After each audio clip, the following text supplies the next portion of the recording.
Story 1. For context, I've been a Lyft driver for 4 years, but haven't worked since the pandemic started. I don't have my illuminated sign in the window, but I still have the sticker on the car. I had an online order for pickup at Walmart for supplies for the incoming hurricane, so I was driving into the parking lot and searching for the pickup parking spots. I drove by the exit door, looking for these spots, when I saw a woman eyeing my car as she walked out of the store.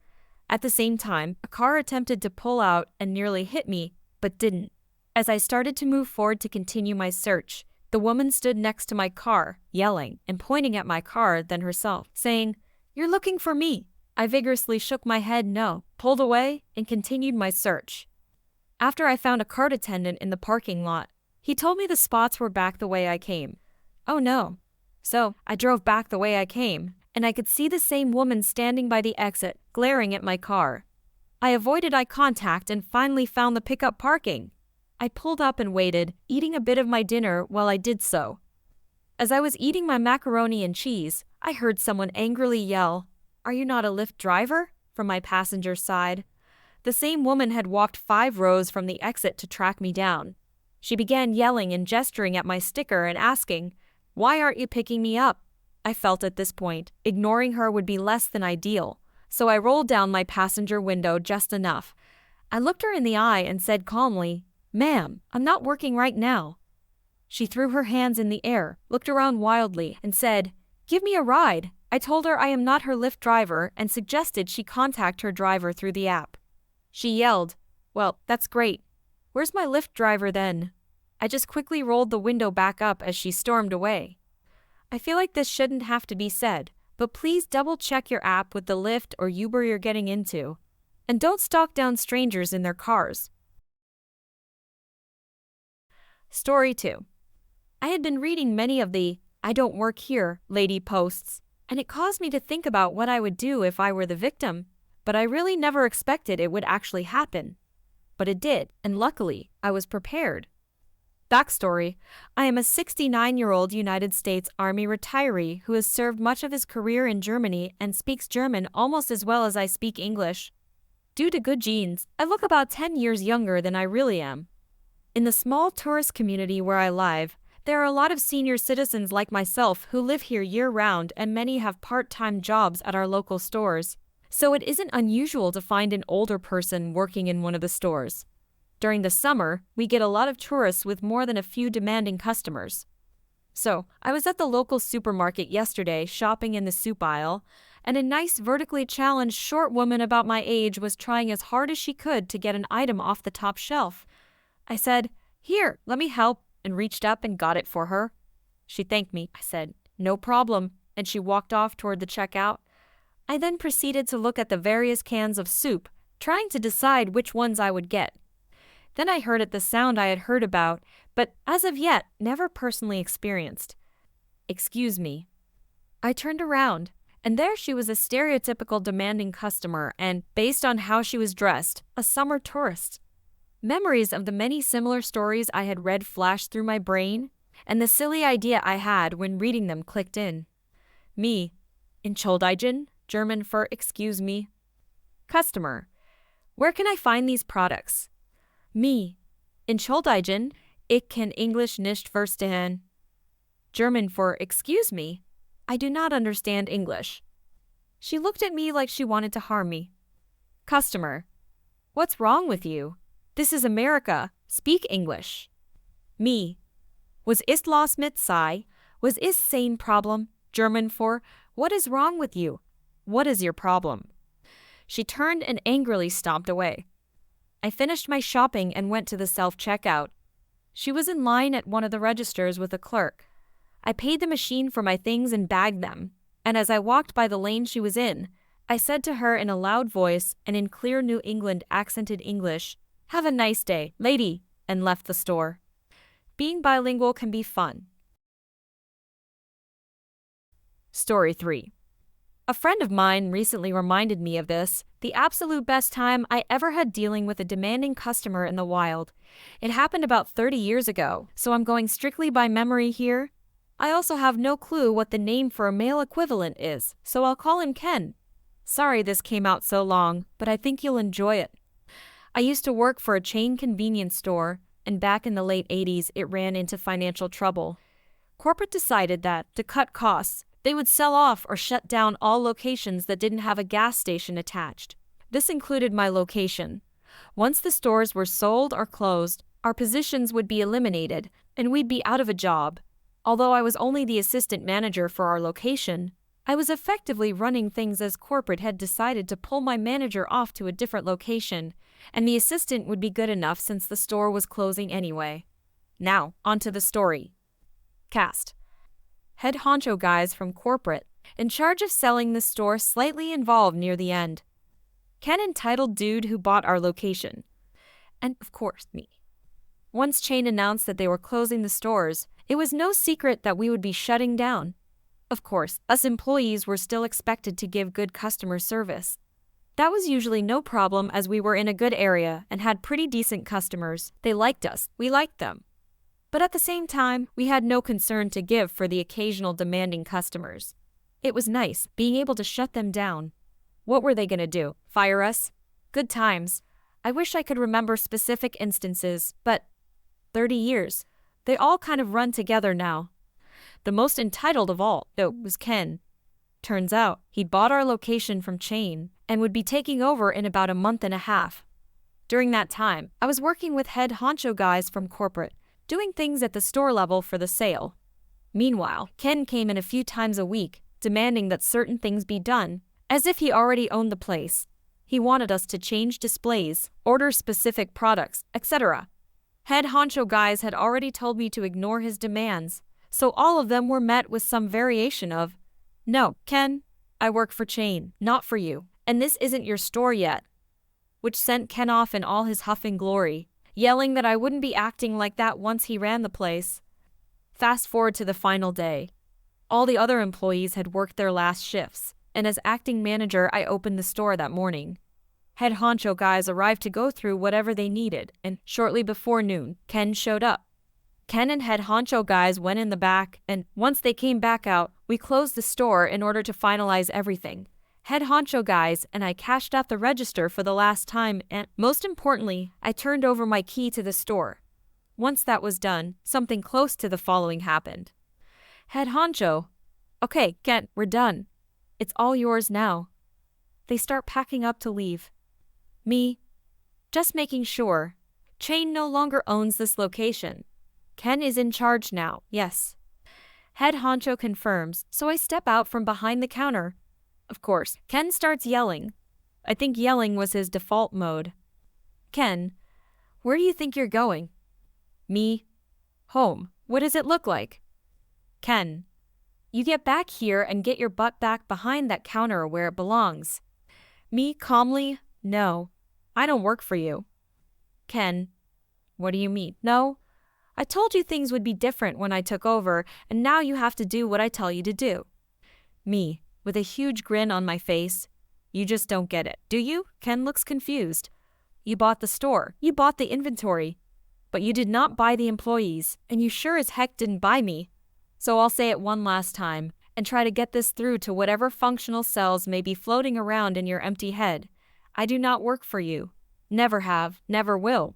And since chain store number 1234 no longer exists, I don't work there anymore, either. Since I'm no longer needed here," nod to head honcho guys, "I'm leaving." Ken starts sputtering and yelling incoherently, realizing he now has nobody to work the register, as I walk to the doors for my last time. Of course, I can't help myself. As I'm pushing the door open, I turn around, give Ken my best customer service smile, and a cherry, "Have a nice day." If I remember correctly, the store didn't open again for a couple of days at least while Ken tried to hire some employees, but anyone from the neighborhood who had seen him treating us so badly before the sale wanted nothing to do with him, and even once it reopened, it didn't last long. Edit.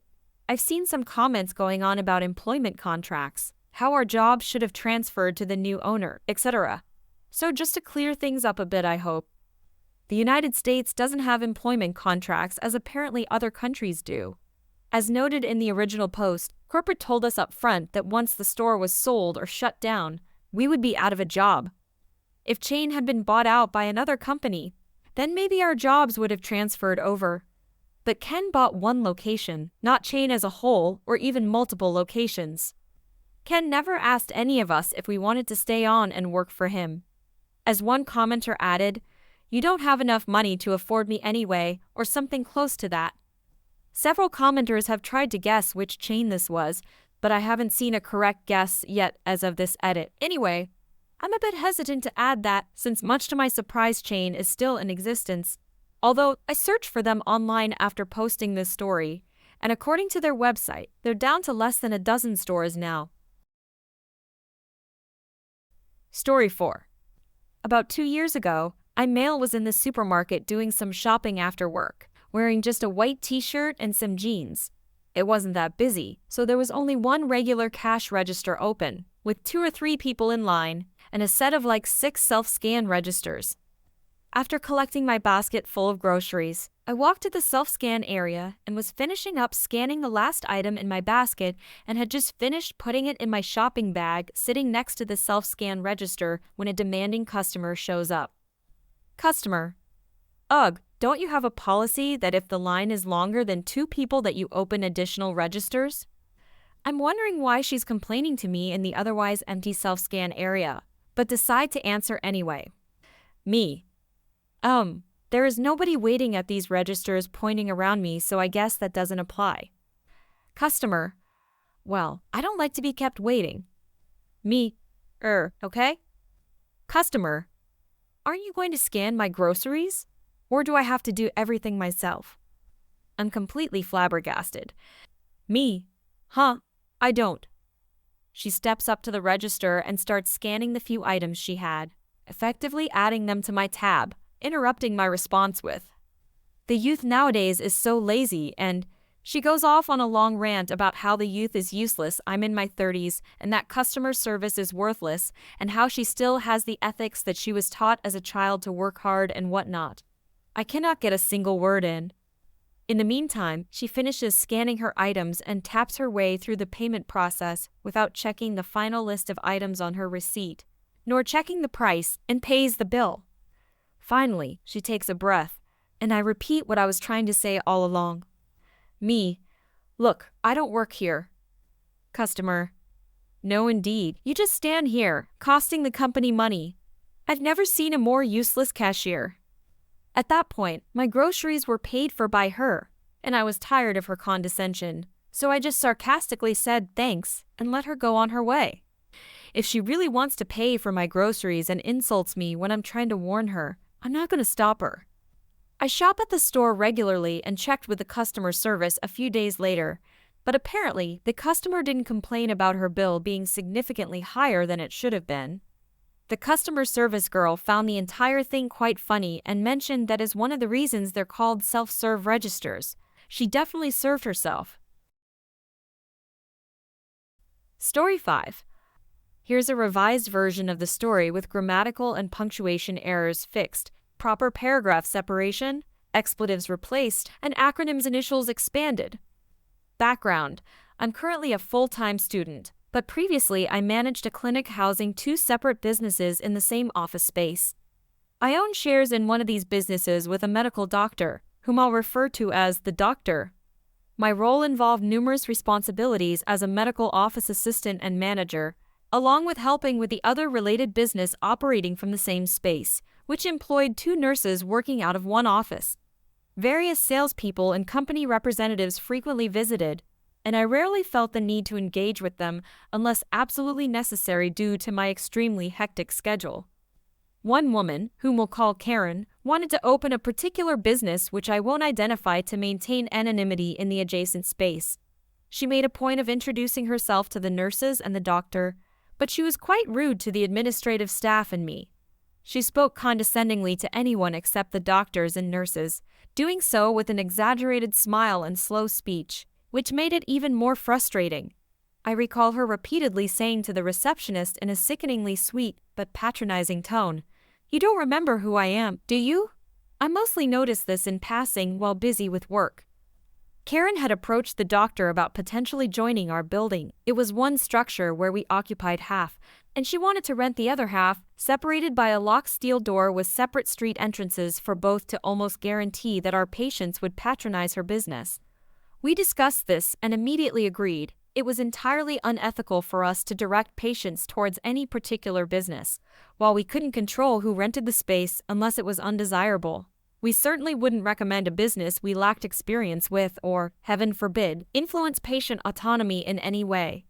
The doctor wanted my help in conveying this message to Karen, as he's non-confrontational, and she kept returning to speak with him. He desired backup. I saw this as an opportunity to have lunch across the street. Sometimes you need a break from the office, so I made reservations. Everyone else had gone to lunch, so I was sitting behind the front desk just after noon, organizing papers while waiting for Karen to arrive for what she believed was a lunch date with the doctor. He was finishing up tasks in his closed office. Karen, in a voice dripping with condescension, "You don't remember who I am, do you? I'm here to have a business meeting with the doctor." Me irritated but wanting to prolong the situation for a more satisfying outcome. "Yes, the doctor knows you're coming, and there are reservations across the street for 12:15. He's just finishing up something important in his office and will be out in another 5 minutes." Karen speaking as if to a small child and showing me the time on her phone. "You need to tell him I am here so we can get to the restaurant. It's 12:03 now." Me. I don't think I'm gonna do that. Karen, clearly classist and very offended by what she perceives as an inferior being acting boldly. "Well then, I will just phone him myself." I essentially ignored her while she attempted to call his cell phone, which he didn't answer. He emerged 5 minutes later, and Karen swept up to him, gesturing at me. "This person didn't tell you I was here, but I guess now I can tell you." Then she laughed as if she had said something amusing. The doctor, coldly angry and visibly offended. I wouldn't dream of making a decision without the advice of my business partner. "I'm hungry, so let's just go and get this over with." Her facial expression was quite satisfying when I led us all across the street for an excellent lunch. I almost felt sorry for her, given how hard she tried to ingratiate herself with me throughout the meal.